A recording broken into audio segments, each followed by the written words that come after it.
네, 매일경제TV를 보면 성공이 보입니다. 최현덕의 성공 전략 지금 바로 시작해 볼게요. 엠벤골드 최현덕 매니저와 함께합니다. 어서 오세요. 네, 안녕하십니까.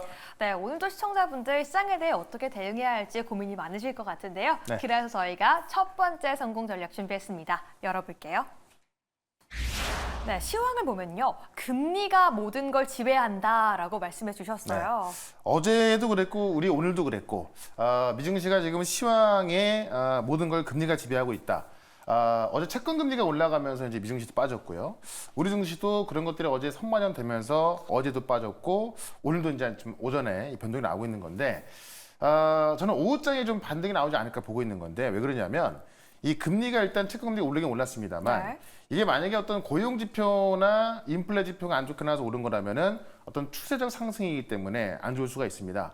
다만 어제까지 채권 금리가 올랐던 것은 미국 국채 발행이 흥에 실패했거든요. 근데 흥에 실패했던 게 워낙에 지금 미국이 인프라 투자를 통해서 많은 국채 발행하다 보니까는 그걸 다 사가지 않는 겁니다. 네. 그러니까는 인기 없다 보니까는 금리가 올라갈 수밖에 없는 거고 그것 때문에 채권 금리가 올라갔다는 건데.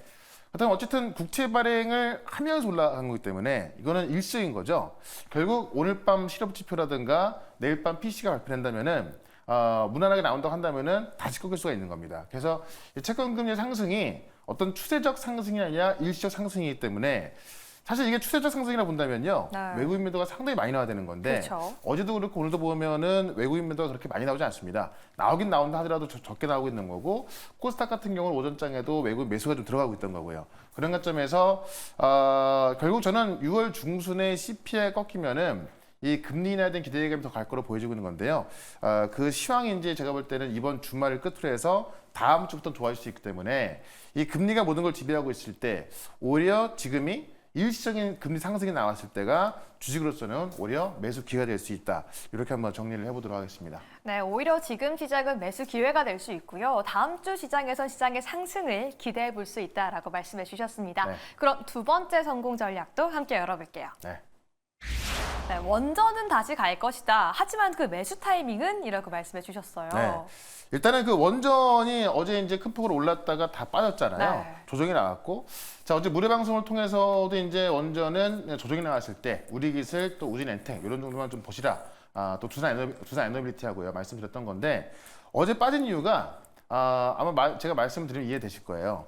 지금 우리가 이제 이 그 체코 원전을 프랑스하고 경합하고 있는데 네. 어제 프랑스의 대통령이 체코를 방문해서 이제 한번 후방 지원한 겁니다. 근데 우리 같은 경우는 산업부 장관이 갔죠. 자, 워낙에도 프랑스가 원래 원전 강국인데 그 원전 강국의 대통령이 지원하고 있는데 우리나라 같은 경우는 이제 산업부 장관이 지원하다 보니까는 그 급에서 이제 어떤 약간 좀 밀리고 있는 겁니다. 네. 다만 지금 체코 원전 같은 경우는 우리가 지금 거의 헐값으로 이제 수주 지원을 넣는 거라서 체코 언론을 통해서는 이제 한국이 좀 그 가져갈 가능성도 크다라고 나와 있는 것만큼 좀 기대를 해봐야 될 것 같고 중요한 거는 이제 이 원전 중에서 SMR인 건데 이 AI 게임 체인저로 불리고 있죠.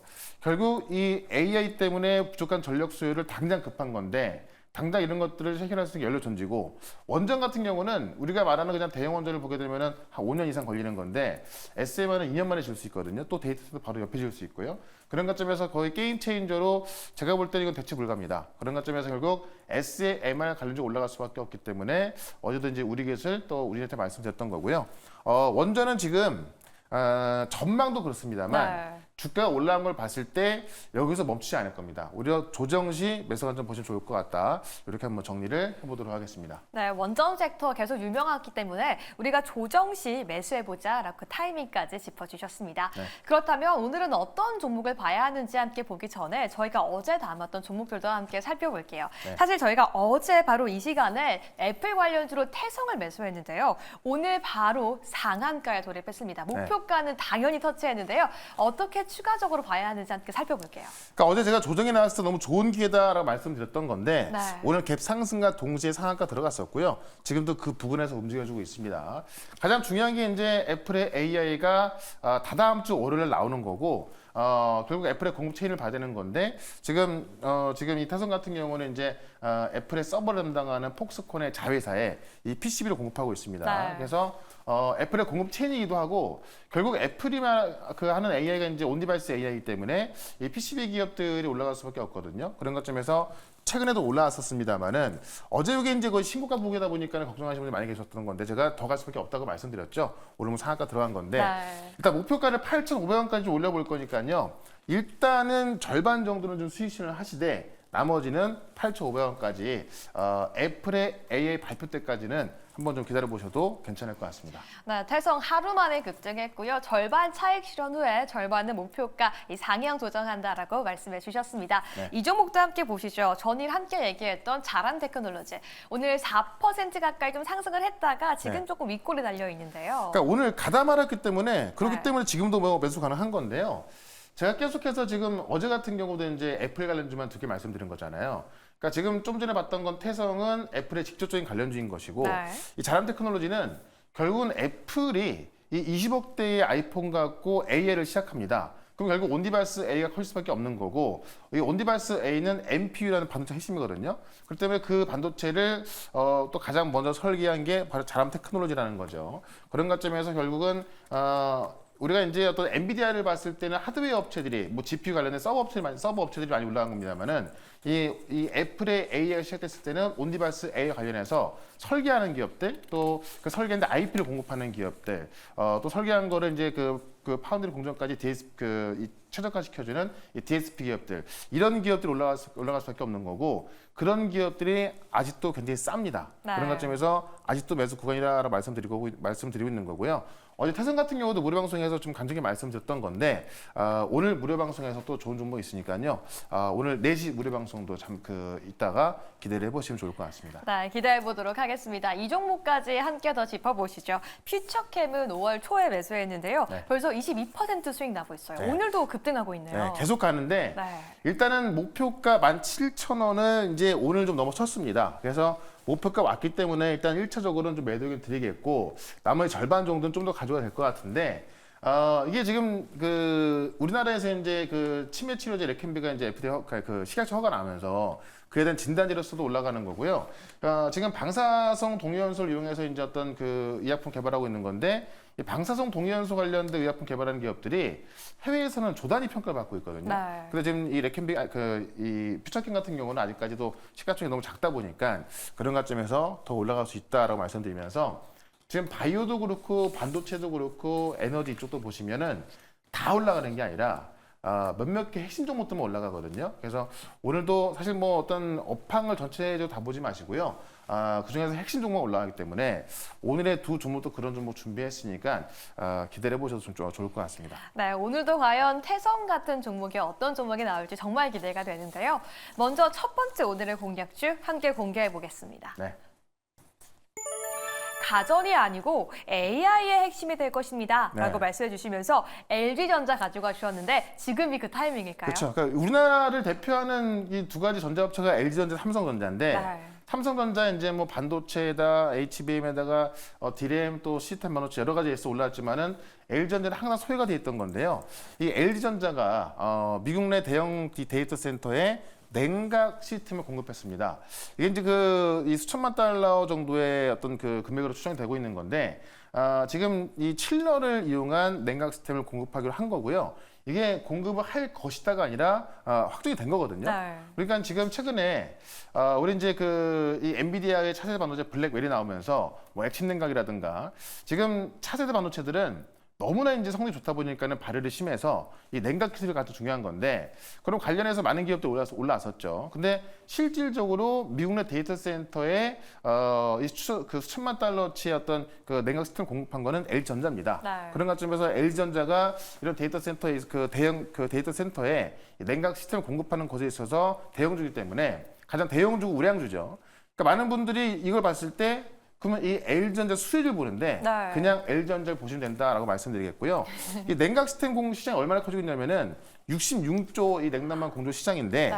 LG전자만 지금 하고 있는 게 아니고요. 삼성도 진출하고 있다. 삼성이 지금 미국의 이 냉난방 공조 시스템 업체인 레녹스하고 합작 범위를 만들어서 그 레녹스 유통망을 이용해서 지금 북미 시장에 진출하고 있는 거고요. 삼성이 지금 어느 쪽으로 지금 대형 M&A 진행될 것이냐 상당히 관심이 많은 건데 네. 지금 이 내용을 봤을 때 결국 이 다국적 HVAC 기업인 존슨 컨트롤즈를 인수하지 않겠냐라는 거고 이거에 대해서 문의를 했더니 삼성에서는 확인해 줄 수 없다는 겁니다. 확인해 줄 수 없다는 이야기는 하고 있다는 이야기죠. 근데 네. 정해진 게 없기 때문에 확인해 줄 수 없는 거고. 그렇다면은 진행하고 있는 건데 실제로 이제 인수가 될지 안 될지 모르겠습니다만은 이게 8조 원 규모거든요.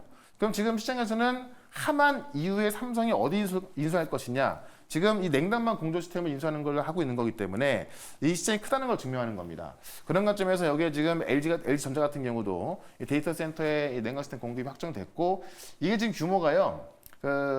LG전자가 17년도에 네. 스타필드에 이제 이 칠러 시스템을 1만 4천 RT를 공급했거든요. 네. 근데 이번에 공급하는 게 5만 RT입니다. 훨씬 많네요. 지금 우리가 알고 있는 그 스타필드에 대비해서 3.5배 규모이기 때문에 꽤 큰 규모고 그게 이제 그 수천만 달러치기 때문에 그런 관점에서 이런 그 냉각 기술 관련해서는 LG전자가 이제 1등으로 좀 떠오르고 있다라고 좀 말씀을 좀 들어보면서 차트 한번 보도록 하겠습니다. 네, 무려 66조 시장이라고 말씀해 주셨는데요. LG전자가 오랜만에 장대 양봉을 만들어내면서 네. 시청자분들은 지금이라도 올라타야 하나라는 고민도 하실 그쵸. 것 같고요. 아니면 LG전자의 모멘텀 이어질 수 있을까 걱정도 될 것 같아요. 그러니까 이 LG전자가 가전이라는 모멘텀에서 가전은 이제 모멘텀이 없죠. 근데 그렇죠. 냉각 시스템 알려주면서 한번 장대 한번 나온 거고요.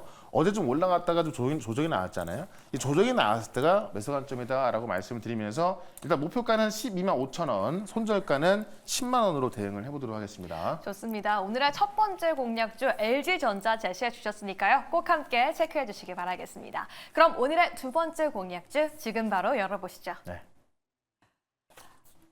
네, 오늘의 공략주는요.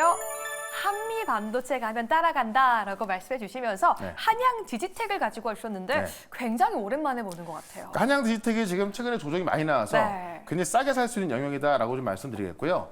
한미 반도체가 올라가는 이유 아시죠? 이 HBM의 핵심 장비인 TC본더를 지금 원래 하이닉스에 동적 공급하다가 마이크론까지 확대했고 지금 삼성까지 가능성이 있는 겁니다. 그래서 HBM 관련주로 올라가는 건데 결국 AI는 이 GPU에 HBM이 딱 붙어가기 때문에 HBM이 올라가는 거잖아요. 근데 이제 이 낸드 시장이 결국은 온디바이스 AI라는 것이 어떤 GPU를 학습을 하게 되면은 네. 학습한 내용을 저장을 해야 되죠. 그럼 그게 바로 낸드인데 낸드 일종의 SSD인데 한양 디지텍의 1분기 SSD 매출을 보게 되면은 작년에 62% 되는 매출이 SSD가 나온 겁니다. 네. 이게 뭐냐면 최근에 지금 그 AI 서버용 SSD 주문이 급증하고 있다고 하는 겁니다. 이거를 증명할 수 있는 게 지금 한양 디지텍 1분기 실적인 건데 결국에는 이 온디바이스 AI로 학습을 해서 저장 장치가 필요하기 때문에 많은 빅테크 기업들이 지금 이 AI 서버용으로 쓸 수 있는 SSD 주문을 하고 있다는 이야기고요. 그 결과가 지금 한양 디지텍의 1분기 실적 통해 나온 거죠. 그러면 지금 최근에도 이제 기업용 SSD 해가지고요. 이 SSD 관련주가 좀 수혜를 본다라고 하는 건데 그와 관련해서는 매출이 1분기부터 바로 급증하고 있는 한양 디지텍이 가장 수혜를 볼 수밖에 없다는 거고 결국 이 온디바이스 AI 핵심 낸드이기 때문에 최근에 디램만 가격이 올랐던 거고요. 그쵸. 낸드가 가격이 못 올랐던 거거든요. 근데 낸드까지 같이 올라가고 있어서 우리가 HBM 다음 타자로는 낸드를 봐야겠다라고 좀 말씀드리면서 한양 디지텍 차트 한번 보도록 하겠습니다. 네, HBM의 다음 타자는 낸드다라고 말씀해 주셨는데요. 네. 한양 디지텍 지금 좀 조정을 받은 듯한데 네. 어떻게 가격 전략을 세워봐야 될까요? 그러니까 이제 5월 초까지만 하더라도 낸드 이야기 나오면 가장 먼저 올라갔던 건데 네. 조정이 충분히 나왔던 거죠. 지금 정도면 제가 볼 땐 충분한 조정이 나왔기 때문에 접근 가능하다라고 말씀드리겠고요. 목표가 3만 원, 손절가 2만 1,500원 대응을 해보도록 하겠습니다. 좋습니다. 두 번째 종목은요. 낸드 관련해서 한양 디지텍까지 보자라고 말씀해 주셨으니까요. 네. 꼭 함께 체크해 주시기 바라겠습니다. 네, 오늘 방송 이후에 계속해서 함께 공부하고 싶다 하면 몇 시에 네. 어디서 함께 할 수 있을까요? 예, 4시에 무료 방송 있는데 어제 말씀드렸던 화장품도 또 이 원전 관련 우리 기술도 오늘 다 바로 반등 나와주고 있죠. 지금 시장은 어떤 업황 섹터를 보는 것도 좋습니다만은 그 중에서 핵심 종목만 보시는 게 가장 좋을 것 같거든요. 오늘도 그런 종목도 말씀을 드릴 거니까 4시에 시작하는 무료 방송 유튜브에서 최현덕 검색하시고 4시부터 실시간 방송 보시면 되겠습니다. 네, 오늘도 4시에 진행되는 무료 온라인 공개 방송 많이 함께 참여해 주시기 바라겠습니다. 오늘도 최현덕 매니저와 함께 성공 전략 부착해 봤습니다. 감사합니다. 네, 고맙습니다.